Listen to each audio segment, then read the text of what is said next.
우리 쉬는 시간에 그러면 지금도 사도행전 다음에 공동서신이 나오는 그런 정경을 그렇게 편집한 책이 있다고 말씀드렸죠. 제가 여러분 합신의 수원에서 목회대학원 강의할 때 그때 쉬는 시간에 우리 합신 출신 한 분 목사님이 러시아에서 선교사신데 나오셨어요. 성경책을 가지고 러시아 성경에 이렇게 돼 있다고. 공동서신이 사도행전 다음에 공동서신이 나오는 서신이죠. 러시아 정교회는 그런 서신을 갖고 있어요. 그래서 저는 어느 성경이 더 중요하다 얘기하는 게 아니라 교회가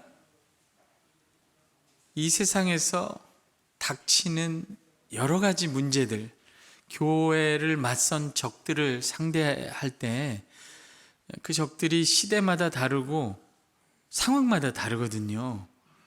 그럼 우리 전략도 다 달라져야 되고 다양해야 되는 거죠. 그래서 성경이 27권이나 있고 그 각 권마다 상황이 다르고 성령께서 동일한 복음을 다르게 이렇게 전략적으로 주신 게 많기 때문에 조금 우리가 더 신학적으로 이 신약 안에 있는 신학의 중심은 같지만 예수 그리스도와 하나님의 나라지만 이것들이 어떻게 표현되는지 그 상황에 따라 그 시대의 그 지역의 교회들을 어떻게 구해내고 건강하게 하고 싸우게 했는지 그 전략들을 찾아내는 것이 매우 중요하다, 그런 생각을 합니다. 그래서 조금 그러니까 생소하니까 버거울 거예요. 그냥 야고보서 설교하면 성도들이 싫어하고 부담되지 않을까? 저도 지금 7, 8년 동안 신학교에서 이제 야고보서를 강의를 했는데 처음에는 되게 부담스러웠어요. 저도 무겁고 부담스러웠는데 계속하면 하나도 안 그래요. 여러분, 로마서는 쉬운가요? 로마서도 어려워요. 어떻게 보시면 야고보서 훨씬 쉬워요. 굉장히 구체적이고 더 피부에 와닿고요. 아까 표현대로 하면요, 생각해보세요. 한번 상상을 해보세요. 베드로전서도 그렇지만 로마에서 이방인 세계 속에서 한 번도 모세가 누군지, 율법이 뭔지, 할례가 뭔지, 성전이 뭔지 이런 걸 전혀 들어본 적이 없는, 유대교적인 배경이 없는 로마 사람, 이방 사람이 1세기 교회에 들어왔을 때 그를 가르치기 위해서 신약에 서신서들이 쭉 있는데 어떤 책을 택하면 좋을까요? 네, 그럼 선택지를 줄게요. 자, 로마서를 한다 1번, 베드로 전서를 한다 2번. 대상이 율법 때문에 시달려 본 적도 없는 로마 사람이에요. 그러니까 이방인 섬기다가 예수를 믿었는데 죄사함을 얻고 심령이 깨끗해진 거예요. 성령의 세례를 받고 경험을 한 거예요. 그래, 내 세상 사람이 아니구나, 하나님 나라가 있구나, 이런 생각을 하고 교회에 왔는데 이 사람을 새신자 교육을 해야 되는데, 자, 로마서를 하겠다, 나는 충실한 개혁주의니까 로마서를 할 수도 있고 베드로 전서를, 둘 중에 하나를 택하면 어느 게 더 적절할까요? 제가 강요해서 미안한데 답은 정해져 있어요. 뭘 하면 좋을까요? 그래도 우린 개혁주의니까 합동 정통 아니에요, 합신? 로마서를 해야 되겠죠. 그가 모르는 율법을 가르쳐주고, 그가 한 번도 경험해 본 적이 없는 율법 아래서의 갈등을 가르쳐주고, 선을 행하려 노력하지도 않았는데 선을 행하는 데서 오는 고통과 그래서 얻을 수 없는 의의를 가르쳐주고, 이렇게 문제도 모르는데 문제를 가르쳐주고 답을 가르쳐준다는 게 얼마나 피곤하냐 이거예요. 물론 인간 안에는 율법이 없어도 자기의 힘으로 살려고 하는 그 공로주의 사상이 있죠. 그래서 로마서는 누구에게나 맞아요, 사실은. 제가 그걸 모르는 게 아니에요. 그러나 만일에 유대교 안에 있다가 예수를 믿고 유대교 그리스도인이 되려고 했던 사람이 교회에 있다. 오늘날로 하면 모태신앙인들이 많은 거예요. 여러분이 우리 이 동네 무슨 근처에 무슨 큰 교회, 전통적인 교회, 모태신앙이 3분의 2가 넘는 교회에 들어가셔서 목사님이 되셨다 그러면, 청년부를 맡았다 그러면 그 사람들한테 뭘 베드로 전서를 할까요? 로마서를 할까요? 로마서가 확실히 잘 맥히죠. 그럴 수밖에 없어요. 이미 그 안에서 이런 갈등. 그러니까 제 말은 수신자들의 상황을 생각해보고 이렇게 적절하게 접근하는 것도 필요하다. 그런 식으로 생각하면 베드로전서가 이해가 되죠. 지금 베드로전서 1장 1절에 보면 어디입니까 이게? 예루살렘이 아니에요. 그렇죠? 팔레스타인이나 유대교 배경이 아니에요. 뭐 마태복음이나 이런 배경으로 생각한 시리아도 아니고 저기 로마 변두리예요. 아나톨리안 반도, 지금 터키 있는 쪽 저 뒤에 북동쪽 갈라디아 북동쪽이에요. 본도 그죠? 아시아 비두니아 이래 다 북쪽 서해안 에베소 있는 쪽, 그런 쪽 교회, 로마하고 굉장히 멀리 떨어져 있는 변두리, 예루살렘하고도 떨어져 있는 변두리의 성도들이거든요. 소장농들이나 아니면 노예들이거나 집안 노예거나 가난한 사람들이 많았겠죠. 그런 사람들에게 예수 그리스도의 복음을 전하는 거예요. 그 로마서적인 접근을 하지 않죠. 그들이 율법 아래에서 율법의 행위를 함으로써 하나님께 의롭다함을 얻으려고 몸부림쳐 본 적도 갈등도 없는 사람들일 거라고요. 틀림없이. 그렇죠. 그러니까 분명히 복음도 다르게 제시하겠죠. 칭의의 복음이 그렇게 두드러지게 나오지 않는 것이 정상이고 당연하다고 생각을 해야 되는 거예요. 그렇죠? 그러니까 이게 신약 성경이 조직 신학이 아니에요.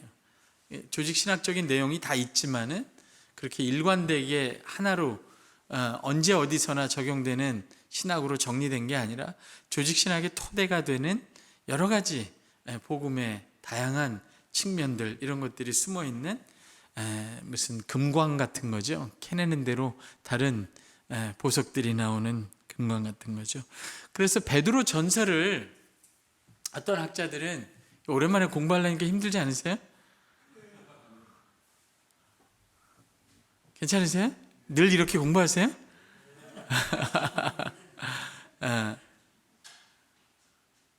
그래서 세례교육서라고 이렇게 초기 교회 세례교육서로 쓰였어요. 베드로전서가 3장 뒷부분에 가면 성경 다 아시니까 너무 편안하네. 요즘은 신학생들한테도 강의해도 힘들어요. 이 성경을 몰라서 펴봐야 되는데, 여러분 아시죠? 3장 뒷부분에 가면 세례에 대해서 나오죠.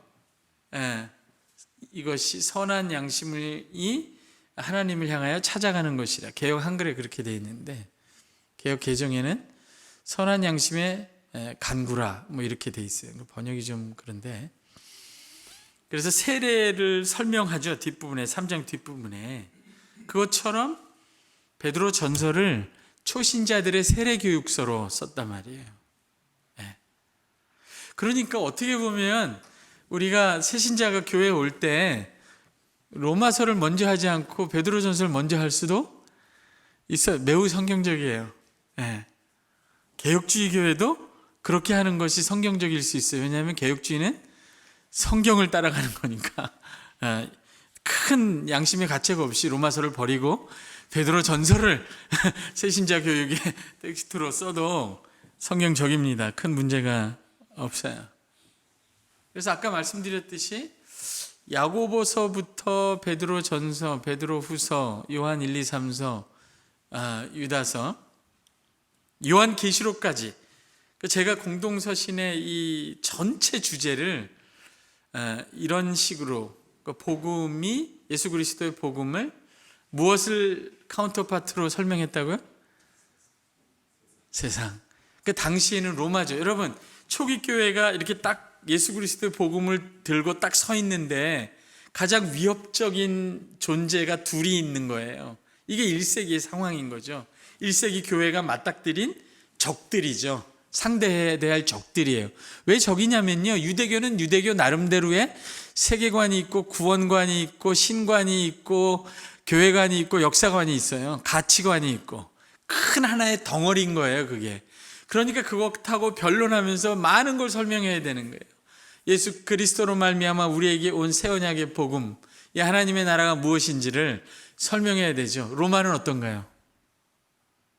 로마야말로 우리가 신약에서 세상 코스모스라고 할 때 그거는 그냥 물리적인 세상이 아니라 하나의 영적 집단이고 실제적 집단이고 물리적 집단이고 가치의 집단이고, 그죠? 그 안에 모든 것을 정의하고 규정하는 가치 집단이에요. 세상이라고 하는 게 로마는 로마 나름대로의 구원자가 있습니다. 황제를 소테르라고 부르죠. 구세주예요, 황제가. 그리고 황제가 신이에요. 신의 아들이고, 로마 안에도 신이 있고 로마 안에도 구원론이 있어요. 인생이 뭐냐 하는 가치 판단도 있고요. 로마는 전체적으로 하나의 세계고 가치관이고 나라입니다. 근데 예수 그리스도와 그의 나라의 복음이 왔을 때 로마하고 부딪히면서 설명을 안 했겠냐고요. 해야 되는 거죠. 안 하면 그 안에서 살 수가 없어요. 교회가 예수 믿고, 그래서 금방 예수님이 다시 오셔서 이렇게 새하늘과 새 땅이 될 거라고 생각을 했기도 했고 기대도 했죠. 그러나 그렇게 되지 않았어요. 그렇게 빨리 오지 않았어요. 그러니까 이걸 정리를 해야 되는 거죠.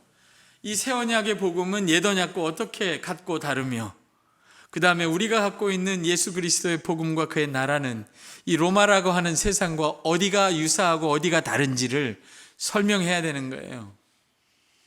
크게 보면 그래서 하나는 바울서신이 그 일을 한 거고 하나는 공동서신이 했단 말이에요.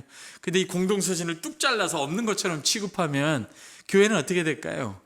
유대교를 대해서는 예수 그리스도의 복음이 정리되고 설명이 되지만 세상에 대해서는 무방비로 놓입니다. 무방비로. 난 이게 한국교회라고 봐요. 한국교회는 옛 언약의 율법에 대해서는 자기의 신앙을 정리했는데, 이신칭의로 너무 잘했는데 세상에 대해서는 정리를 못한 거예요. 왜? 이 공동서신 요한계시록에서 가르치는 내용인데 이게 정리가 안 된 거죠. 16세기의 종교개혁 신학도 이신칭의를 따라 성화와 이렇게 쭉 가다가 나중에 아브라함 카이퍼쯤 가서야 세계관이 나오고 이렇게 개혁주의가 큰 폭으로 완성되는데, 그게 공동서신이에요. 자연스럽게 여기다 해놓은 거죠. 그래서 베드로 전서의 주제가 뭐냐라고 했을 때 딱 한마디로 하자면, 마이클 그린이라는 학자가 이런 얘기 합니다. 공동서신의 주제가 뭐냐? What to do with Rome. 도대체 로마를 어떻게 할 거냐, 이거예요. 도대체 교회가 로마를 어떻게 다룰 거느냐. 70년대 이후로 단순화해서 말하면, 좀 너무 단순화하는 거지만 한국 교회는요, 주류가 이 세상을 어떻게 할 것이냐라고 할 때 매우 단순한 결론을 내렸죠. 그냥 구원은 확신하니까 예수 믿고 세상에서 복받고 잘 되는 거예요. 고지를 점령하고. 그렇게 아까 말씀드렸지만 그렇게 된 사람도 시험 들었고 그렇게 되지 못한 사람들도 시험에 들은 거죠. 그 세상이 절대로 그냥 만만하지 않죠. 예수 믿고 세상을 다 얻었는데 세상처럼 돼버려요. 아주 무섭습니다. 그래서 지금 베드로 전서는 중심 주제가 What to do with Rome, 로마가 뭐냐라고 할 때 그 세상을 정의하고 들어갑니다. 그리고 그 세상에 대해서 복음이 무엇이냐를 손에 잡히게 설명해요. 뭐 기독교 윤리를 설명하는 것도 아니고 기독교 세계관을 설명하는 것도 아니고 하나님 나라 뭐 이런 정의의 세계 이런 걸 설명하는 것도 아니에요. 매우 평범한 성경적 용어로 자연스럽게 이 복음이라는 것이 세상에 대해서 무엇을 의미하는가, 그리고 교회는 세상 속에서 무엇이며 무엇을 어떻게 해야 되는가, 그것이 우리 듣기에 즐겁거나 섭섭하거나 상관없이 그걸 설명해요. 저는 이걸 따라가야 된다고 생각해요. 한국교회가 이런 부분에서 특별히 더 귀를 기울이고 이런 식의 신학과 영성을 만들어내지 않으면 길이 없겠다. 세상 속에서 시험 든 교회가 나갈 길이 뭔가, 야고보서부터 해야 돼요. 어떻게 하면 시험을 이길까, 교회가. 그렇죠. 시험 든 교회죠, 그야말로. 그래서 베드로 전서를 큰 주제를 What to do with Rome 이라고 이렇게 설명하면 이 복음을 아까 말씀드렸듯이 율법이 아니라 로마를 상대해서 이 복음을 설명하게 되죠. 그렇죠? 그렇죠? 그런 식의 기대를 가지고 한번 그러니까 여러분 교회에서 하나님 나라 특강 이런 거 할 필요 없어요. 그냥 베드로전서를 가르치면 돼요. 천천히. 성도들이 뭐 하나님 나라 특강 한다고 그걸 개념적으로 이해하지 못하거든요. 기독교 세경 안에도 그냥 이렇게 희미하게 알지 이렇게 피부에 와닿게는 모르거든요. 근데 이런 베드로전서나 요한서신, 요한계시록 이런 것들은 그런 것들을 구체적으로 이제 손에 쥐어주는데 1장 1절을 한번 볼까요? 일단은 베드로전서 얘기를 하기 전에 서론격으로 한마디 해야 되는데 뭐냐면 4장 한번 볼까요? 4장 12절인가요? 4장 12절인가요? 12절 한번 읽어볼까요? 4장 12절 읽어봅시다. 시작.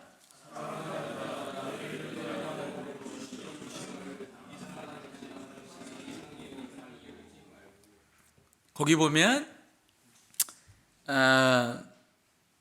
12절에 불시험이라는 말이 나오죠.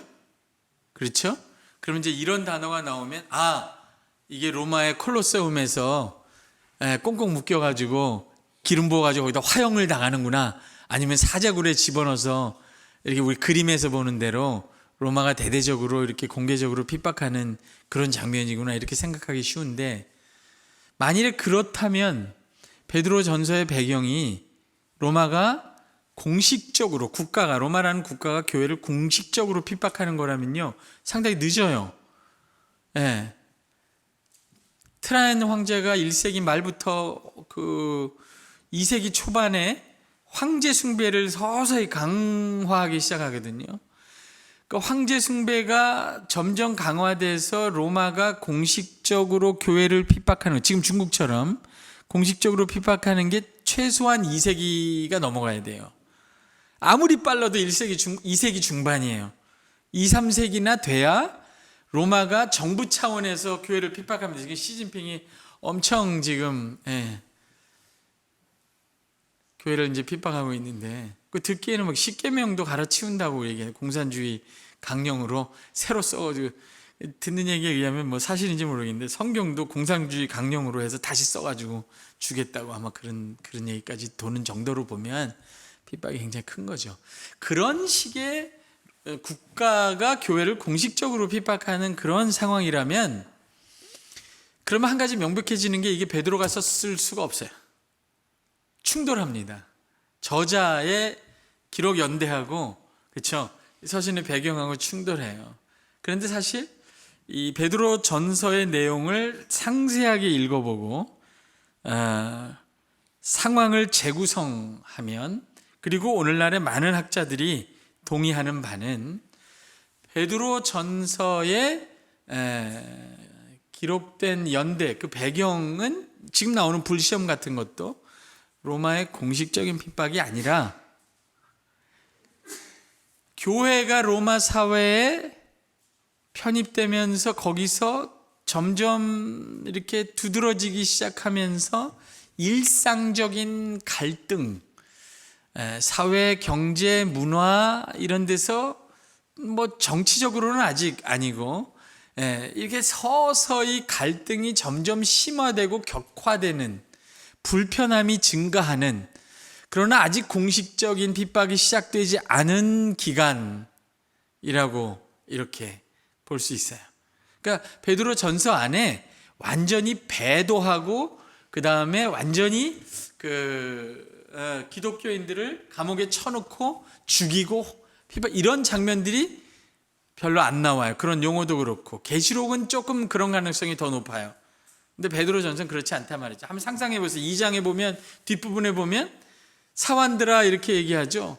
그러니까 집안의 노예인데 주인이 좀 까다로운 거예요. 그러니까 오늘날 여러분 청년들이 예수 믿는 청년들이 직장에 갔는데 예수 믿지 않는 상사가 괴롭히는 상황이에요. 따라오세요? 회식을 하는데 안 가고 뭐 어떻게 해야 되겠습니까? 목사님 제가 회식을 따라가서 그들하고 술 먹고 또 2차도 가고 3차도 가야 되겠습니까? 막 이런 질문을 하는 상황이란 말이에요. 또 이런 성도도 있잖아요. 여집사님 수요일 날 저녁 예배 오는데 남편이 지금 친구들하고 목사님 지금 나 교회 못 가는데요. 왜 그러냐 그랬더니 아이고 지금 남편이 지금 술 친구하고 전부 데리고 집에 왔다고. 이거 어떻게 해야 되냐고. 예? 마귀 새끼야 그러고 와야 되는지 아니면 술상을 차려야 되는지 목사님 좀 답 좀 주세요. 이렇게 전화가 오는 상황이라 이 말이에요. 그게 3장 1절에서 6절에 있는 얘기 아니겠어요? 믿는 아내와 믿지 않는 남편 사이의 갈등인 거예요. 아직 믿지 않는 남편이 믿는 아내를 감옥에 쳐넣지 않았어요. 그런 단계가 아닌 거예요. 이해하시죠? 예. 그래서 이 베드로 전서에 나타나는 갈등 상황이 쉽게 말하면 중국과 북한 같지 않고, 제가 왜 이렇게 공들여 얘기하겠어요, 여러분? 중국과 북한 상황이 아니라 대한민국 상황이라 이 말이에요. 베드로 전서는 그야말로 대한민국 상황이하고 비슷해요. 점점 더, 그러니까 이제 사람들이 옛날에는 그래도 한 30년 전만 해도 기독교에 대해서 함부로 그렇게 얘기하지 못했잖아요. 우리가 또 민족에 공헌한 것도 있고 잘한 것도 있고, 그리고 아직 우리 안에서 그렇게 엉망진창인 모습이 많이 나오지 않았거든요. 인터넷도 없고, 그러니까 안 알려진 거죠. 지금같이 엉망진창인 것도 많았는데 안 알려져서 그렇지. 지금은 그런 게 나오면 그냥 실시간으로 막 SNS에 떠버리면 그냥 뭐 다 드러나니까. 그러니까 개독교라고 얘기도 하고 이렇게 하죠. 그런 이야기를 듣는 거예요. 자꾸 교회하고 사회하고 여러 차원에서 갈등하고 부딪히는 거예요. 이런 갈등이 점점 증폭돼서 저 사람들은 이상한 사람들, 낯선 사람들, 이렇게 악소문이 돌죠. 이 배경을 그냥 큰 그림을 이해해 보세요, 여러분. 배경을 악소문이 돌아요. 지금 한국에서도 우리 많은 일반 사회 사람들이 악소문을 얘기하죠. 그 중에는 맞는 것도 있고 틀린 것도 있죠. 그 당시에 그 예수 믿는 사람들에 대해서 여러 가지 악소문들이 많이 돌았죠. 범죄자들이라고 하고, 그죠? 범죄자 집단. 왜냐하면 교주 자체가 범죄자예요. 십자가에서 죽은, 처형받은 범죄자고. 인류의 적들. 인류는 자기네를 얘기하는 거예요. 다신을 섬기는 여러 신들과 우상을 섬기는, 그게 정상인데 쟤네들은 유별나게 자꾸 한 하나님, 또 이런 황제 말고 또 다른 왕을 섬기고, 그러니까 인류의 적, 그러니까 왕따시킨, 이제 사람 같지 않은 사람들 이렇게 자꾸 유별나게 구니까 경제 활동도 길드처럼 이렇게 모여가지고, 지금 우리가 이렇게 사업하고 동업하고 하면은, 가게 열고 하면은 이게 제사 드리잖아요. 돼지 고사 드리는 것처럼 그 사람들도 모여가지고 그렇게 이제 신들에게 먼저 예배하고 그 다음에 경제 활동하는 거죠. 로마도 경제 활동, 이런 문화 활동, 이런 게 종교 활동하고, 1세기에는 종교와 정치, 경제, 문화가 완전히 뒤섞여 있는 상황이니까. 그런데 이 사람들은 이제 예수 믿는다는 건 아는데, 이 사람들은 우리 고린도전서 8장, 9장, 10장에 있는 것처럼 우상한테 절을 안 하는 거예요. 고사 지내는데 절 안 해요. 그 음식도 안 먹으려고 그래. 근데 사업을 하는데 굉장히 성실하고 정직하게 잘해요. 그러니까 이제 고민이 생기는 거예요. 욕을 하고 싶은데 사업은 같이 해야 되겠고, 이렇게. 그러니까 자꾸 오늘날의 성도들이 생각나요. 요즘날 성도들은 정직하지는 않죠. 그렇게 많이 사업하시는 집사님, 장로님들. 고사 지내면 같이 소주도 한 잔씩 하고 아마 할 거예요. 그렇죠? 정직하지도 않고. 그래서 어떻게 지금 낯선지 모르는데, 그러니까 베드로 전서를 보면 한번 따라합시다. 낯설다. 기독교인들이 세상에서 자꾸 낯설다, 이상하다는 얘기를 많이 들어요. 그러니까 이렇게 보면요, 교회가 세상에서 낯설어야 정상이에요. 세상이 교회를 보고 하나도 안 낯설다, 야 우리하고 똑같은 애, 우리 안에서 일어난 일하고 교회에서 일어나는 별다른 일이 없네, 그렇게 하면 교회가 교회답지 않은 거예요. 나그네와 행인된 교회가 아닌 거죠. 낯설다는 말이 굉장히 많이 나와요. 이상히 여기지 말고, 이상히 여기고, 세상이 너희를 이상히 여기나. 그러니까 여러분, 저와 여러분도 목사님인데 평생 세상에 부적응되는 상태로 살다가 가시기를 주의 이름으로 축복합니다. 적응하지 마세요. 적응 안 되는 게 정상이고 적응하면 이상한 거예요. 그냥 계속 부적응자로 살다가 그냥 가요. 세상이 이상하네. 세상도 여러분을 보고 참 저 목사님 이상하네. 어떻게 저러고도 사나? 이렇게 부적응자로 살다 가는 게 정상이죠. 낯설게 사는 거죠.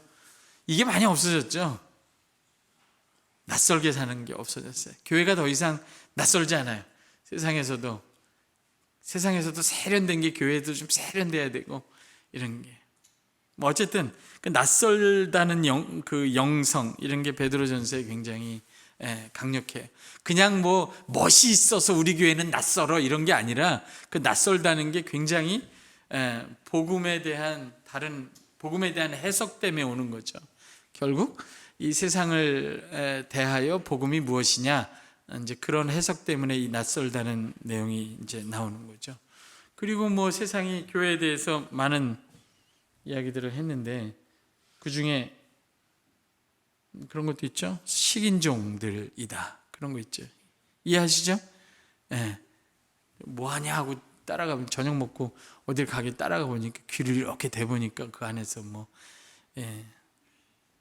이 떡은 내 피고 내 살이고 이건 내 피니 이러니까 또 이제 모함을 해서 그러니까 교회를 어떤 악의적으로 모함을 하는 거예요. 왜냐하면 다르기 때문에 4장 2, 3절에 가면 너희는 세상 이전에는 그렇죠. 4장 2절에 보면 나오죠.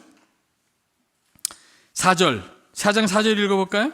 4장 4절 읽어봅시다. 시작.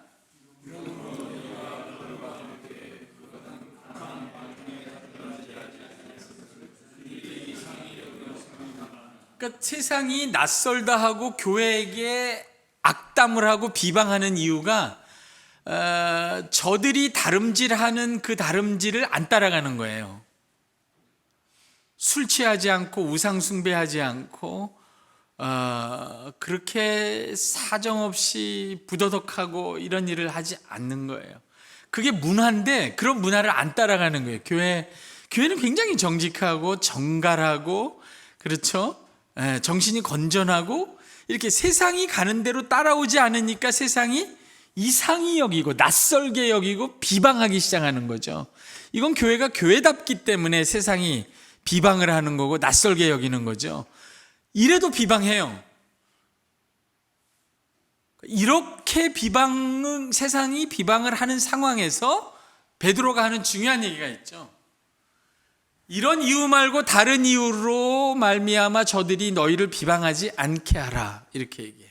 악행함으로 비방을 받지 말라. 저들이 마땅히 선하다고 얘기하는 그 선을 행하지 아니함으로 저들이 갖고 있는 양심의 기준에도 어긋난 일을 행함으로 비방을 받지 말라. 이런 맥락에서 얘기해요. 그게 굉장히 중요한 전략이에요. 근데 이것도 여러분 이렇게 말을 하지만 저를 포함해서 한국 교회가 익숙하지 않은 부분이에요. 우리는 구원받은 사람이고 너희는 뭐 지옥 자식이고 영적 법칙은 세상보다 뛰어난 거니까 불법이어도 우리는 해요. 영적이라고 말하면서 해요. 그러면서 비방을 하죠. 세상이 그거 불법이라고. 그것도 안 들어요. 우리는 그냥 영적이고 은혜 가운데 있기 때문에. 그럼 세상하고 소통을 못 합니다. 더 이상 세상 속의 교회가 안 돼요. 그런 측면이 이제 생기죠.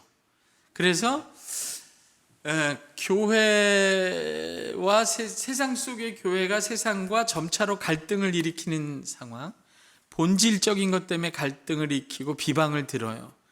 그래서 다른 일로 저들의 양심의 기준에서도 악행을 행함으로 비방거리를 주지 말라. 이제 이런 맥락이에요. 이런 맥락에서 1차적으로 상황이 성립이 된 것이고, 그렇게 되면 이제 베드로가 60년대 중반에 기록했다 해도 별 문제가 없어요. 사실은 베드로 후서도 이제 뭐 그런 이야기인데, 요즘은 공동서신이 옛날에는 그 주로 자유주의 학자들이, 역사 비평학자들이 많이 연구했기 때문에 교회가 로마 사회에서 정착돼 가던 2세기 중반쯤에 기록된 것이다. 이게 굉장히 오랫동안 지배했어요. 복음주의 학자들도 그거를 그냥 받았어요. 그러면 여러분, 공동서신이 2세기 중반에 기록됐으면 예루살렘의 사도들이 기록했을 리가 없죠. 그러니까 위경이 되죠. 그러니까 점점 권위가 떨어져요. 그게 알게 모르게 우리 속에 있어요. 근데 지금 요즘의 학자들은 공동서신을 2세기 중반처럼 늦게 기록됐다고 보지 않는 학자들이 더 많아졌어요, 여러분. 그러니까 절대로 학자를 믿지 마세요.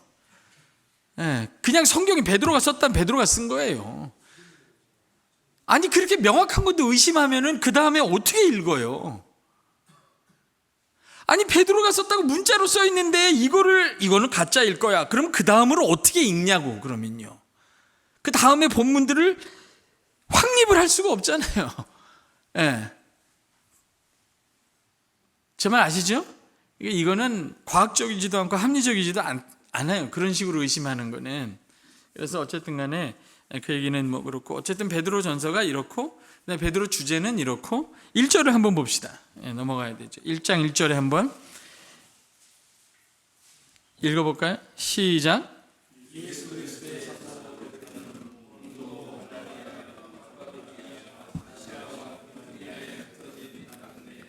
지금도 굉장히 폭이 넓죠. 흩어진 나그네 이렇게. 그러니까 지금 주의 형제 야곱이 흉내는 내는데 이게 전 이스라엘은 아닌 거예요. 그죠? 그 지역만 얘기하는 거예요. 약간 좀 그래도 뭐 굉장히 영역이 넓어요.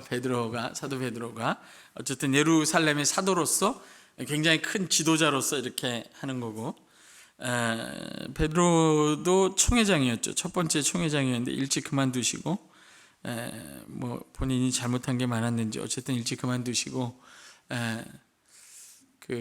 이런 아시아 지역에 장로로, 지역교회 장로로 가서 선교사로 활동을 많이 하고 이렇게 인생을 마감하셨는데, 베드로 전서를 다 읽고 이제 제가 신학을 정리하고 책을 썼는데, 책 제목을, 책 광고하는 건가요?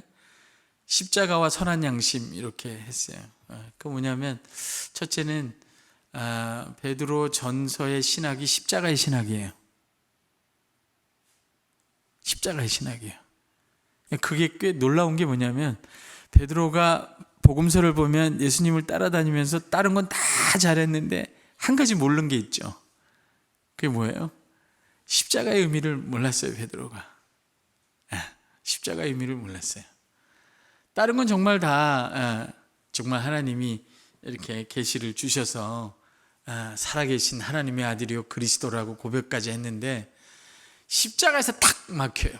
복음서에서 베드로에 관련된 얘기는 베드로가 십자가의 의미를 정말 몰랐다, 그런 건데, 베드로 전서를 읽으면 베드로가 십자가를 아주 깊이 이해합니다.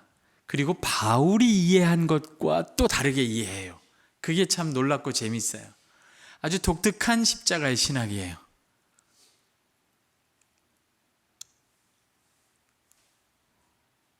여러분,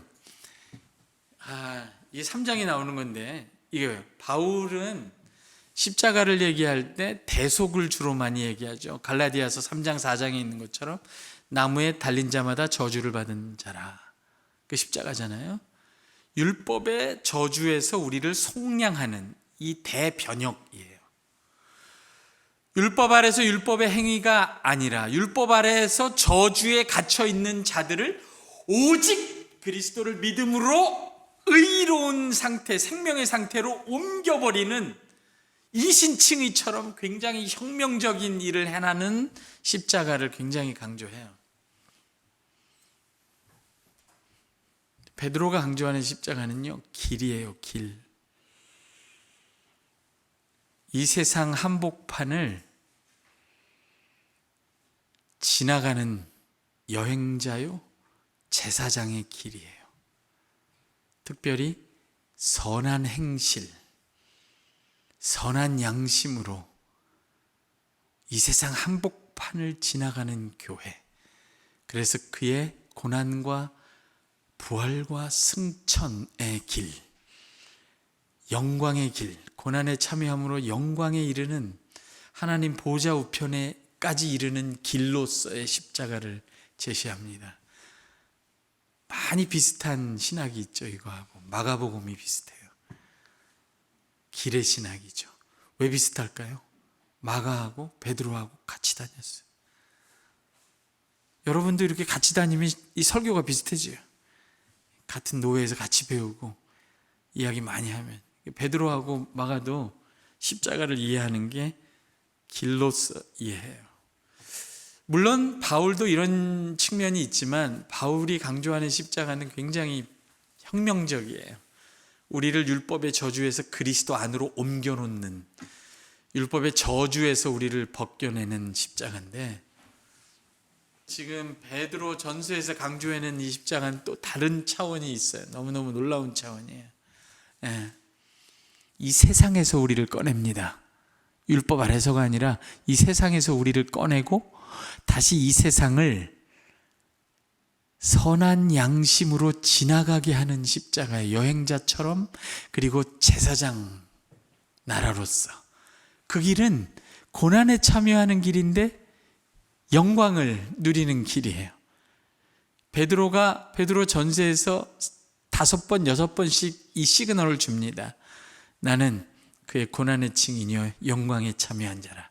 5번을 얘기해요. 여기저기서. 길로서의 십자가를 얘기해요. 그게 나그네와, 그러니까 여행자 된 교회와 제사장 된 교회로 표현됩니다. 제가 교회론을 먼저 얘기했는데요. 사실 복음을 먼저 설명해야 되죠. 다시 앞부분으로 오면 1장 1절에 우리가 읽었는데, 여기에 보면 원문에는요 수신자가 나오는데 1장 1절에 수신자에 대한 묘사가 나옵니다. 1장 1절에 나와요. 그래서 지금 우리 개역 개정도 그렇죠. 개역 개정에도 택하심이라는 말은 1장 1절에 나오나요? 2절에 나오나요? 2절에 나오죠. 여러분, 이게 지금 성서공회에서 새 한글 번역이라고 새로 나와요. 아세요? 준비하고 있어요. 새 한글 번역. 성경 또 바꾸셔야 될지 몰라요. 이게 바꿔야 되는 건지 아니면 그냥 이렇게 현대인의 성경처럼 이렇게 따로 존재할지는 모르겠는데, 어쨌든 오랜 기간에 걸쳐서 새 한글 번역을 하는데, 제가 베드로전서를 번역했어요. 이번 2월 달에 이제 이 학자들은 모여서 이걸 점검해서 확정하면 베드로전서는 새롭게 이제 번역돼서 나오는데, 베드로 후서도 이제 원래 하려고 했는데 워낙 모임이 많아요. 너무 많이 모여서 귀찮아서 베드로 후서는 안 하기로 하고 그냥 베드로 전서만 했는데, 1장 1절에 수신자가 다 나와요. 수신자.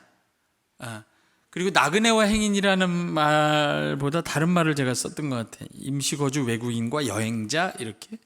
나그네라는 말은 좀 너무 정처 없는 것 같아서 그걸 바꿨는데, 아마 우리 다른 교수님들이 우리 그 분과에서 다 오케이 하면 그렇게 바뀌겠죠. 근데 1장 1절에 수신자가 나오는데, 수신자가 3가지로 묘사됩니다. 한번 따라해 볼까요? 택하심을 입은. 오케이. 그 다음에 2번째가 여행자. 그리고 3번째가 흩어진. 오케이. 이 3가지가 순서대로 나옵니다. 1장 1절에 에클렉토이스, 파레피데모이스, 그 다음에 디아스포라스, 이렇게 3가지가 나와요.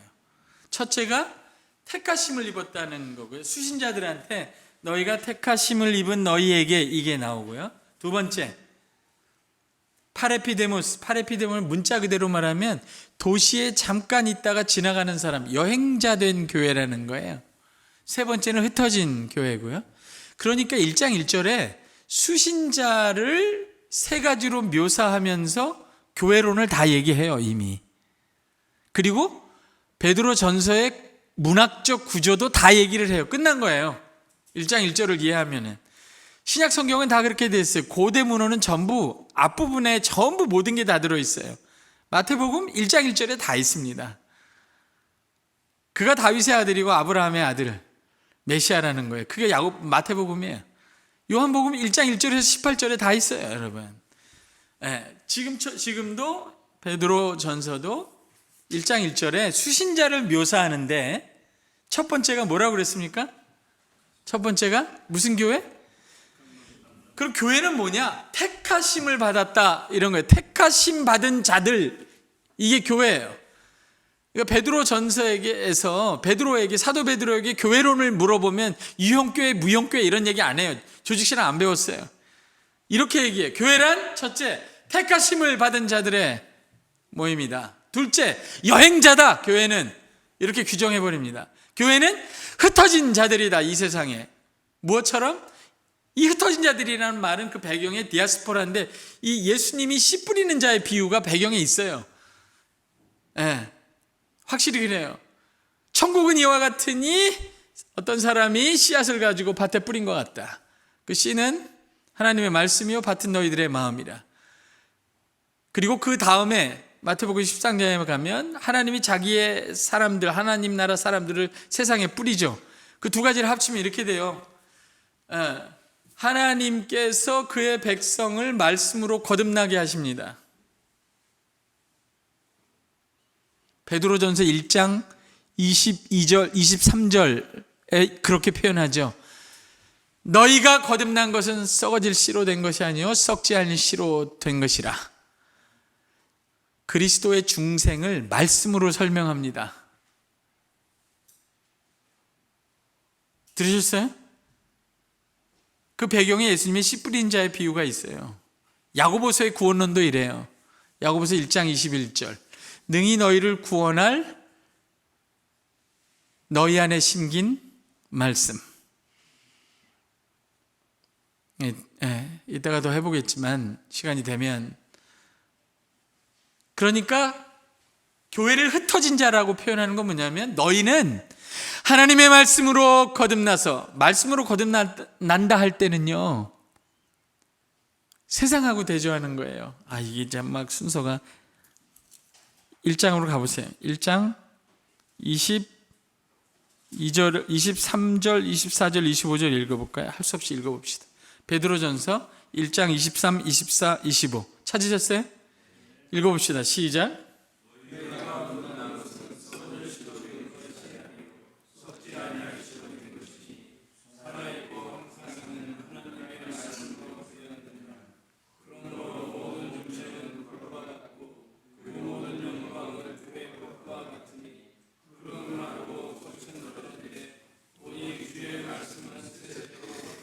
잘 보세요. 재밌어요. 제가 한 말하고 똑같습니다. 구원을 세상을 대조로 해서 설명한다는 기본 전제가 여기서 들어가요. 첫째, 지금 거듭난 중생한 성도들을 성령으로 설명하고 있지 않아요.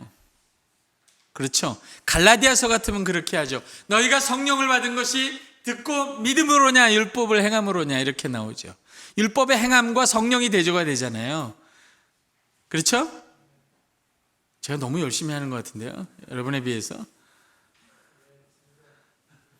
좀 덜 열심히 할게요, 그러면.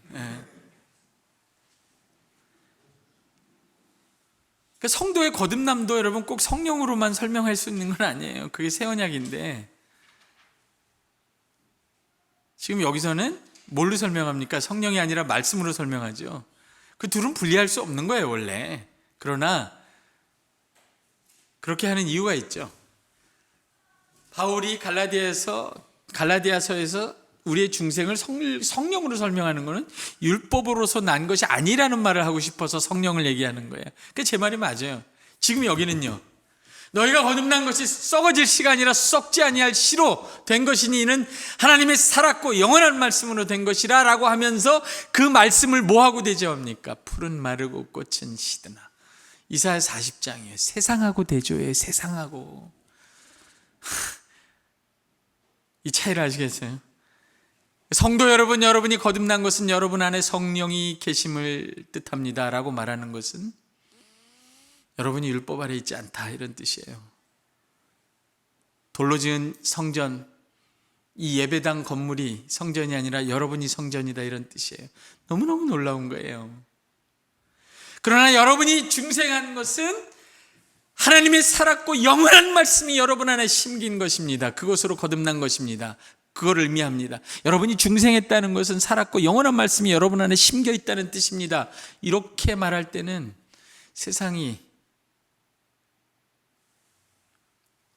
풀과 같이 마르고 불의 꽃과 같은 영광이 다 사라져도, 대한민국, 미국 다 사라져도 그 말씀이 당신 안에 심긴 당신은 그 말씀과 함께 영원히 거할 거라는 뜻이에요.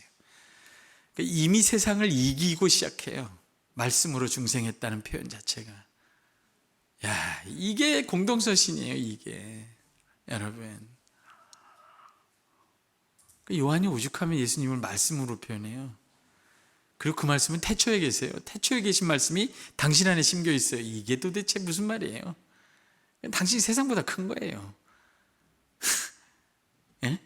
세상에서 당신이 뭐든 간에 당신 안에 심긴 말씀 때문에 당신이 세상보다 크다고.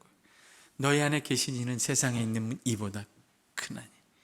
그래서 세상을 이길 수밖에 없죠. 처음부터 이렇게 나가요. 공동서신이. 재밌지 않아요? 제가 이걸 말씀신학이라고 표현하는데, 조직신학 교수들이 너무 똑같은 것만 반복하지 말고 성경을 이렇게 면밀하게 보고 이 신학을 이렇게 더 풍성하게, 개혁주의 신학을 이렇게 해야 되는데, 어쨌든 차근차근 다시 흥분하지 말고, 이렇게 흥분하면 이게 엉망진창이 돼. 하고 싶은 얘기만 하게 되니까. 그러니까 흩어져 있는 교회라는 건 뭐냐면 이런 뜻이에요. 너희는 세상에 흩어져 있는 하나님의 말씀이다. 야, 저는 이걸 공부하면서 어떤 학생이 엄마 아버지 이혼하고 자기 정체성이 희미한 학생이 저하고 상담을 했었는데, 상담하다가 자기가 누군지도 모르겠고 자기 너무 비참하고 가난하고 뭐 어쨌든 쭉 얘기하길래 대답해 줄 말이 없어서 그렇게 물었어. 넌 예수 믿냐? 예수 믿는다. 예수 믿어? 그러면 너는 세상에 뿌려진 하나님의 말씀이야. 그렇게 얘기해 버리고 말았어요. 걔가 감동하더라고. 너무 엄청난 내가 세상에 뿌려진 하나님의 말씀이야. 세상에 이거보다 좋은 게 어딨어요. 뿌려졌다는 말을 생각해 보세요. 여러분, 하나님이 여러분의 교회 성도들을 이 세상에 어디에 뿌렸든지 상관없어요. 그 뿌려진 자리에서 그 말씀의 생명을 피워내면 성공한 거예요. 아멘. 이런 게 베드로전서의 교회론이 얼마나 아름답습니까? 여러분, 어떤 성도는 평생 예수 믿고 복 받아도요, 만년 과장 벗어나지 못해요. 모두가 회장 되겠어요? 에? 당신은 그냥 거기 뿌려진 하나님의 말씀이라고. 이게 얼마나 아름다운 신학이에요. 세상이 뭐냐라는 것에 대한 복음의 해석에 달린 거죠. 왜 그렇게 말해도 억울하지 않냐 하는 거죠. 그러니까 한국교회가 세상 가장 오해하고 있는 것 중에 하나가 세상이에요. 세상이 뭔지도 모르면서 세상에서 잘 되는 게 복음이라고 믿은 거죠. 그 미친, 이렇게 막 나오네. 여기 막 나오면서 분하고 막 이래. 이걸 막 복음을 왜곡하고 이게 이렇게 변질시켜 놓으니까 축소하고, 복음이 그렇게 단순해요? 여러분, 지금도 모든 게 힘드니까 복음으로 돌아가자. 또 뭐 어디로 돌아가나 이렇게 보면 갈라디아서 3장으로 돌아가. 4장으로 십자가에서 보혈 글로 돌아가요. 그 십자가가 왜 거기만, 여기도 있어요. 이 복음으로 돌아가면 안 되나? 좀 제 말 이해하세요? 복음으로 돌아가고 싶어도 복음에 대한 이해가 풍성하지 못하면 맨날 똑같은 데로 돌아가요. 이 십자가의 복음도 얼마나 풍성하고 다양하게 해석하냐 말이에요, 여러분. 예수 그리스도의 복음 하면 한번 해봅시다. 예수 그리스도의 복음. 그 십자가밖에 없어요, 여러분. 제가 가끔 이제 이런 얘기 좀 한번 글을 쓰려고 그러는데, 수련의 신학 이런 거 하나 좀 쓰려고. 수련의 신학. 왜 수련회는 마지막 날 절정이 3박 4일 하면, 요즘 바빠서 3박 4일도 안 하지만 맨 마지막 날 저녁이 캠파이어 하면서 왜 십자가에서 죄사함을 이렇게 자기 죄, 옛날에 그랬잖아요. 종이를 쓰고 불태우고 막 십자가에서 죄사함 받고 회개하는 게 절정이야. 그 첫날 하면 안 돼요? 둘째 날은 예수님의 부활을 가르치고, 셋째 날은 승천하사 하나님 보좌에서 지금도 통치하시는 하나님, 이걸 3일째 가르치고, 마지막 날은 재림하사 다시 오셔서 굽은 것을 피고 심판하시고 성도들의 신원을 들으시고 이 세상을 심판하고 새하늘과 새 땅을 이 땅에 가져오실 하나님, 이걸 마지막 날 하면 안 돼요? 왜 맨날 십자가가 마지막 날 절정해야 돼요? 왜 그럴까? 바울신학이에요. 바울신학. 그게 왜 절정입니까? 도의 초보예요. 시작에 예수님이 십자가가 절정, 이거 중요하지요. 제가 왜 그걸 몰라요, 여러분. 또 오해하지 마세요. 저도 외롭고 힘들면 십자가로 돌아가요. 그러나 부활의 복음이 얼마나 크냐 말이에요. 그거보다 더 큰 거는 지금도 승천하셔서 하나님 보좌 우편에 앉으셔서 교회와 세상을 통치하시는 주가 되셨다는 거예요. 그래서 교회가 세상에서도 주께 순복해야 됩니다. 이것만 알아도 한국교회가 세상에서 이렇게 어리석은 짓 못해요. 주께서 지금도 보좌에 앉으셔서 이 세상의 선을 장려하고 악을 징계하는 정당한 법을 제한적으로 일시적으로도 사용하시고 존중하라 하세요. 그럼 그것도 지켜야 되는 거예요. 그걸 지키는 것이 주께 예배하는 겁니다. 정당한 세상의 법을 순종하는 것이, 주를 인하여 순종하는 것이 주께 순복하는 거예요. 예배만큼이나 중요해요. 이런 걸 왜, 이 기독론이에요. 예수를 가르치되 예수의 온전하시고 풍성하시고 다 가르쳐야 되죠. 재림하시는 예수님이 얼마나 중요해요. 얼마나 중요한데 못 들어요. 잘 오시면 안 되죠. 이 지금 차명계좌가 100개인데 이거를 놓고 예수님이 오시면 어떻게 해요. 지금 이걸 지금 아들한테 물려주고 아들에다가 물려줘야 되는데, 재림하시는 예수님 왜 안 가르쳐요? 그것도 얼마나 중요합니까? 공동서신 요한계시록, 내가 다시 오신다, 이 재림하시는 예수님이 없으면요 설명이 안 돼요. 여러분, 설명이 안 돼요. 왜 십자가에서 죽으신 예수님으로 끝나요? 그러니까 은혜만 얻고 그 다음에 할 게 없어요. 한국교회는 너무 무기력하게 노출되어 있어요. 이 세상과 마귀의 모든 공격에 노출되어 있어요. 그걸 막아줄 예수 그리스도의 모습, 그것을 가르치는 내용들이 많이 적은 거죠. 그래서 베드로전서, 다시 이게 지금 이렇게 흥분하면 안 된대. 흩어져 있는 교회가 세 가지, 교회가 뭐냐 할 때 택하신 교회, 그 다음에 세 가지죠. 여러분, 제가 뼈대만 가르치면 여러분은 나머지를 파시면 되니까. 첫째가 뭐예요? 택하신 교회. 그러면 잘 보세요. 그럼 베드로 전서를 통해서 교회가 택하심 받았다는 게 뭔가, 성도 여러분, 여러분이 택하심 받았다는 게 뭔지 이겁니다 라고 설명해 주셔야 되죠. 그렇죠? 성도들이 내가 택하심 받은 교회다, 택하셨다라는 게 무슨 뜻인지 이해를 못하면요 그 다음을 할 수가 없어요. 여행자, 나그네와 행인 못합니다. 그렇죠? 여행자와 나그네와 행인이라는 자의식이 없고 정체성을 이해를 못하면요 자기가 세상 속에 흩어져 있는 교회, 세상에 흩어 뿌려진 하나님의 말씀이라는 것도 이해를 못하고 살아낼 수가 없어요. 그러니까 이게 순차적으로 기록되어 있는 거예요. 지금 베드로 전서에서 택하신 자들, 에클렉토이스, 너희는 택함 받은 자들이라는 것을 설명을 하는데 공을 많이 들입니다. 이게 베드로 전서의 문학적 구조의 순서가 그대로 여기 있어요. 그러니까 너희가 택하심 받은 교회라는 것은 1장 2절부터 어디까지 설명하냐면요 2장 10절까지 합니다. 매우 길게 하죠. 물론 그 안에는 나그네와 행인이라는 내용도 나와 있지만 전반적으로는 2장 9절에서 10절까지 한번 가보세요. 여러분 찾으셨어요? 2장 9절에서 10절까지 한번 2장 9절 10절 읽어볼까요? 읽어보세요. 시작.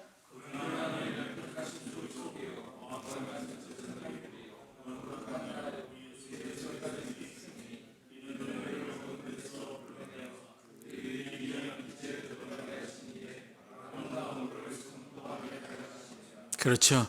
이게 택하심 받았다, 너희가 택하심 받은 백성이다 라고 1장 2절부터 계속 설명해서 여기까지 와서 여기가 절정이에요. 2장 9절 너희는 택하신 족속이라.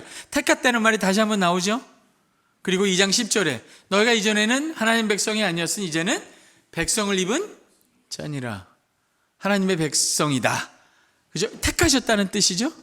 그럼 언약적인 표현이에요.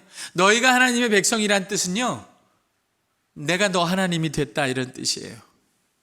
한번 따라해보세요. 언약의 구조, 언약의 공식. 신학교 때 배우셨죠? 새 언약, 옛 언약, 구약에 나오는 모든 언약의 내용은 다르지만 공식은 똑같아요. 핵심적인 공식은 요한계시록 21장 22절에서 실현되는 공식이죠. 따라해보세요. 나는 너희의 하나님이 되고 너희는 내 백성이 될 것이라. 그게 언약 공식이에요. 이게 성경 전체를 요약한 거예요.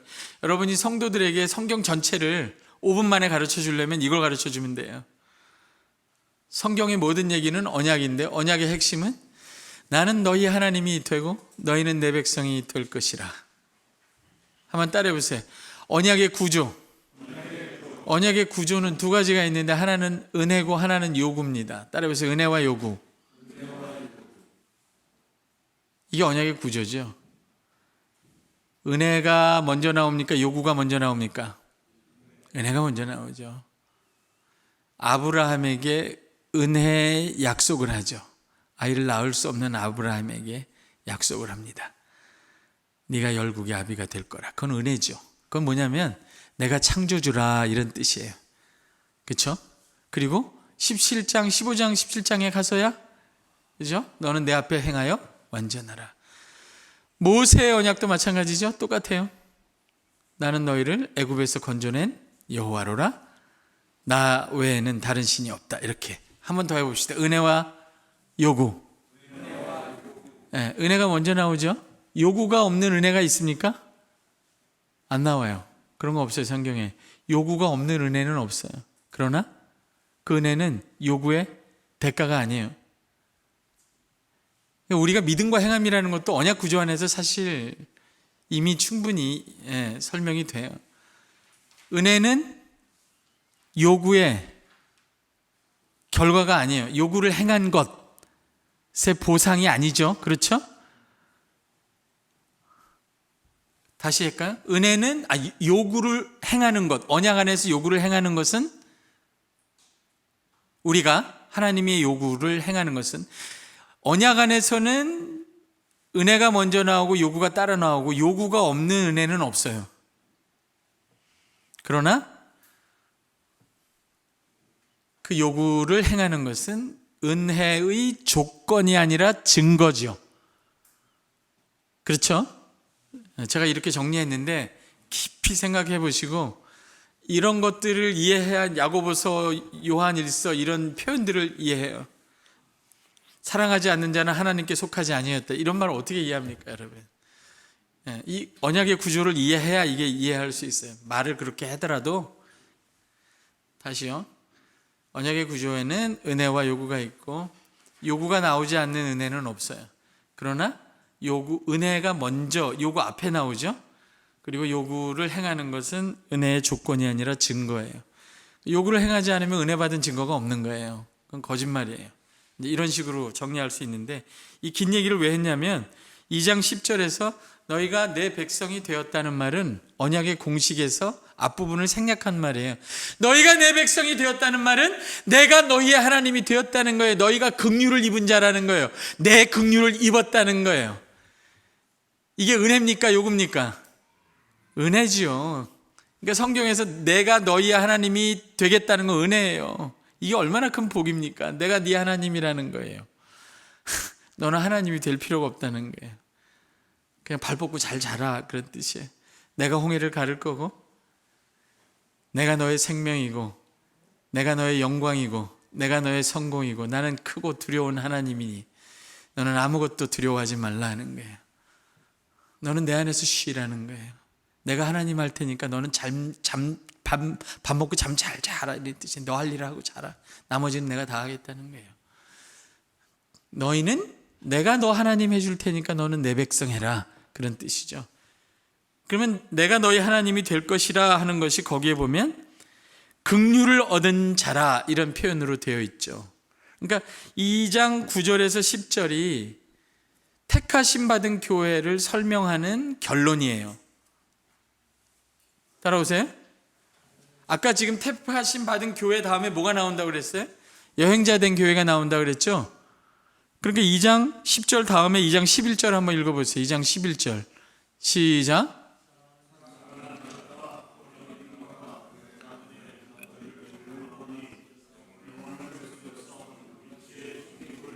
그렇죠. 사랑하는 자들아 라는 말은 그 앞에 긍휼을 입은 자들아 라는 말을 받아서 하는 말이에요. 한번 따라해보세요. 전후문맥.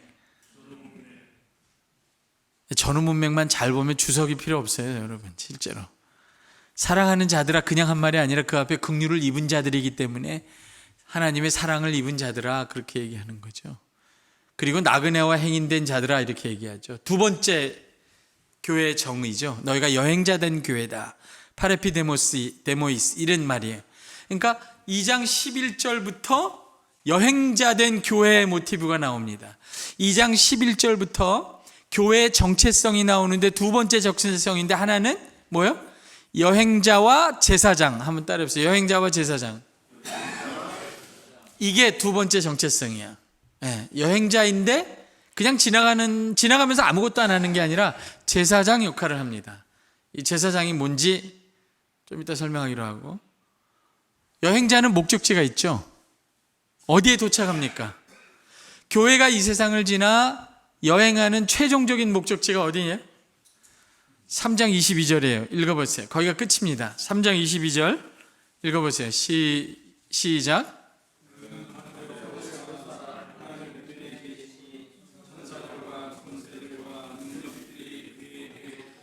하나님 보좌 우편, 죽고 부활하시고 승천하사 그리스도가 이미 이르른 곳, 하나님 보좌 우편, 이게 지금 그리스도의 죽으심으로 말미암아 성령을 보내심으로 거듭난 교회가 세상을 지나 도착하는 최종 목적지예요. 아멘. 강남이 아니라 하나님 보좌 우편이에요. 하나님 보좌 우편, 여기에요. 여기까지 교회는 갑니다. 세상을 지나가요. 세상을 지나가지 않고 가는 길은 없어요. 여기서는 베드로전서는 세상을 지나갑니다. 이 세상 한복판을 지나가요. 십자가의 길로 그리스도와 함께, 그리고 부활 생명을 따라 승천의 길에서 어디로 가냐? 세상을 지나가서 최종적으로 어디로 가냐?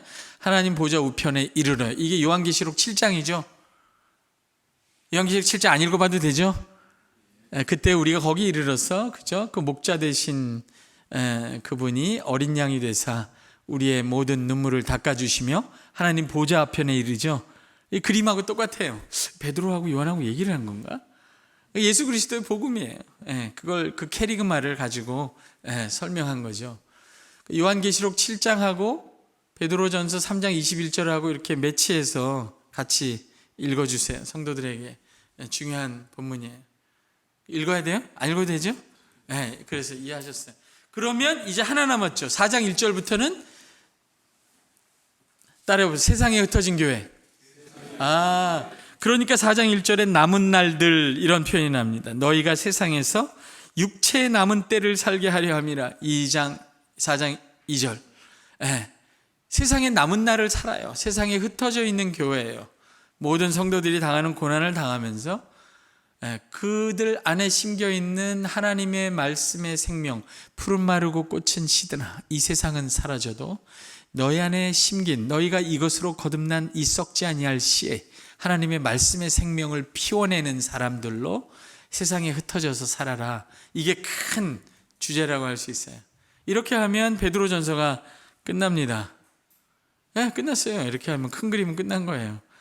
1장 1절에 이미 다 문학적 구조가 있어요.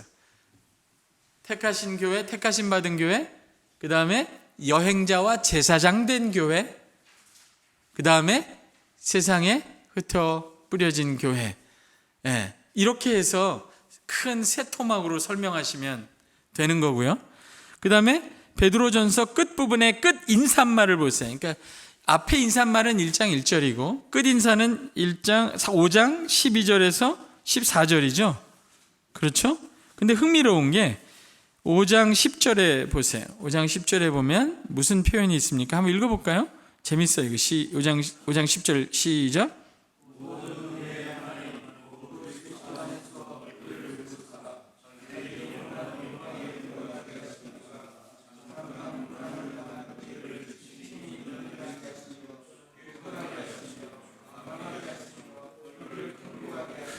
두 가지 얘기하고 싶은 게 있는데, 첫째는 모든 은혜라는 표현이에요. 부분적인 은혜도 있나요? 왜 굳이 이렇게 표현했을까요? 모든 은혜. 부분적인 은혜가 아니라, 은혜 받고 거기서 끝난 게 아니라, 죄사함 받은 은혜 정도가 아니라 잠깐 고난받는 이 세상도 지나가게 하시는 은혜. 우리를 지키시는 은혜, 그 영광을 우리 안에서 이루시는 은혜, 모든 은혜예요. 모든 은혜. 처음에 받은 은혜, 부분적인 은혜가 아니라 베드로가 의도적으로 이렇게 얘기했을 수도 있어요. 따라서 잠깐 고난. 또 하나 이제 명확하게 하고 싶은 건 뭐냐면, 여러분 보세요. 이 베드로가 십자가의 신학을 전개하지만 고난에서 영광으로 가는 게 아니에요.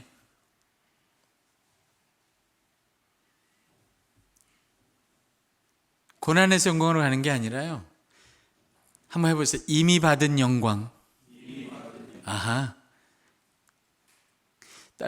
따라서요. 이미 받은 영광에서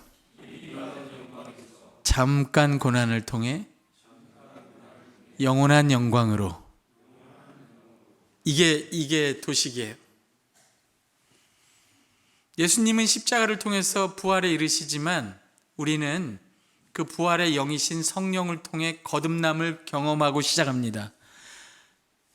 잠시 고난을 받는 이 십자가의 길을 부활의 생명 없이 가는 성도는 없어요. 우리는 영광을 경험해요. 그리스도의 부활 생명을 경험하고 성령을 통해서 거듭남을 통해서 살아있는 소망, 그 영광의 맛을 봅니다.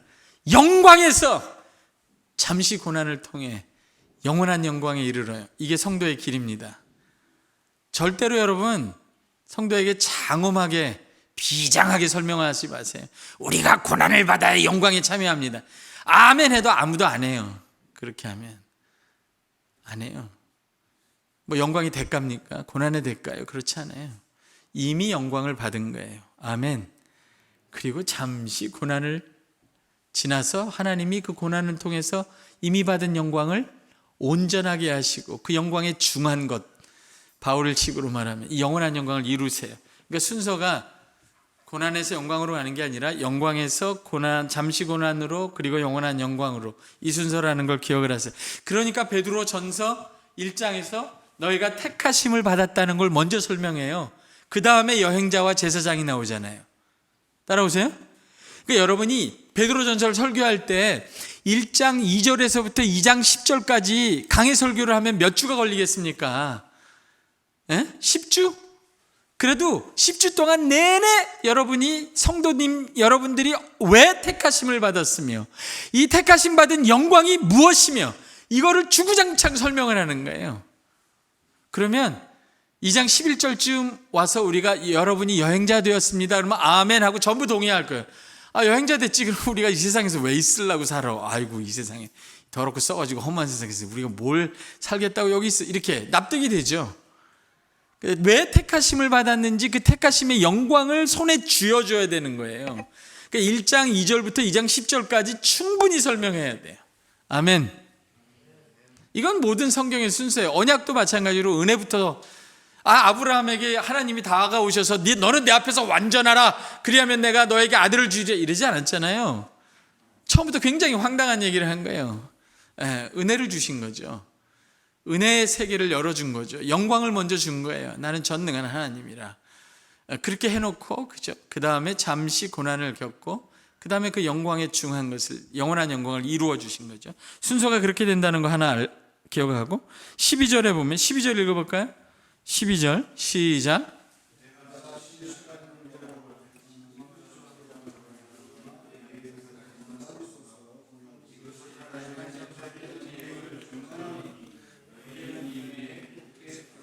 거기 보면 참된 은혜, 알레테이아, 카리스 이렇게 돼 있는데 참된 은혜라고 말했어요. 뒤집어 말하면 무슨 뜻인가요? 이 반대말은 뭔가요? 거짓된 은혜라는 것도 알고 있었나요? 베드로가? 거짓된 은혜는 어떤 은혜인가요? 만일 제가 말하는 신학적 도식을 여기다 집어넣으면 제가 좀 이렇게 확대해서 해석하면 이렇게 될 거예요. 율법의 행위로 구원받지 않는다는 걸 알기 때문에 은혜로 구원받는다는 것, 거저 선물로 구원받는다는 것은 알았으나 다시 세상 속으로 들어가 세상의 더러움과 썩어짐과 허무함에 휘말려 버리면서도 여전히 은혜 받았다고 말하는 것, 그런 것이 어떻게 보면 거짓된 은혜라고 베드로가 말했을 수도 있어요. 유다서에 보면 이런 식으로 명확하게 더 크게 얘기합니다. 유다서 한번 보세요. 물론 우리가 언제나 하나님의 은혜가 필요하지만 이렇게 표현하죠. 유다서 몇 절이죠? 4절이죠? 4절 중간에 보면 우리 하나님의 은혜를 도리어 무엇으로 바꾸고? 방탕거리로 바꾸는 거죠. 하나님의 은혜를 방탕거리로 바꾸는 것, 그것을 어쩌면 공동서신이 경계하는 가짜 은혜일 수 있어요. 당시에 헛되이 자유를 준다 하면서 오직 믿음의 복음, 오직 은혜의 복음을 선포하지만 무율법, 반율법주의자들, 그렇게 해서 거짓교사로 발전하는 그런 사람 떠돌이 전도자들이 많았거든요. 이해하세요? 그러니까 베드로가 왜 여기서 참된 은혜라고 말했는지 그것도 한번 깊이 생각해 해야 돼요. 마지막으로 14절 맨 끝에 가면 우리 성경은 평강이 있을지어다 이렇게 끝나죠. 예. 근데 원문에는 그리스도라는 단어로 끝납니다. 저도 원문을 읽다가 그래서 베드로 전서는 베드로에서 시작해서 그리스도로 끝나요. 베드로가 무슨 뜻인가요? 반석이죠. 그냥 좀 확대해서 설교하고, 설교는 이렇게 할 수 있죠. 확대해서 해석하면 베드로는 베드로 전서는 그리스도야말로 정말 모든 은혜와 참된 은혜, 우리로 하여금 율법에서도 나오게 할 뿐만 아니라 세상을 지나가고 이기게 하시는 참된 모든 은혜의 반석이시다. 이분이 진짜 반석이다, 내가 아니라. 아마 그런 신앙 고백이 아닐까, 그런 생각도 했어요. 베드로가 정말로 자기 이름의 뜻을 안 거죠. 왜 하나님이, 예수님이 나한테 이런 이름을 줬는지, 자기가 반석이 아니라 그리스도가 반석이라는 걸 너무너무 분명히 아는 거죠. 그것도 세상 속의 교회가 세상을 이기게 하는 복음의 기초로서의, 근거로서의 반석이죠. 이렇게 하면 베드로 전서가 문학적 구조하고 이렇게 끝나요. 그 다음에 이제 잠깐 쉬고 우리가 해야 되는 건 베드로 전서에서 이 택하심을 받았다는 게 무엇인가를, 이 복음을 좀 설명하고, 그 다음에 두 번째, 여행자와 제사장 된 교회론, 그걸 잠깐 설명하면 대충 우리 시간은 끝날 것 같아요. 좀 더 쉴까요? 쉬어야 되죠?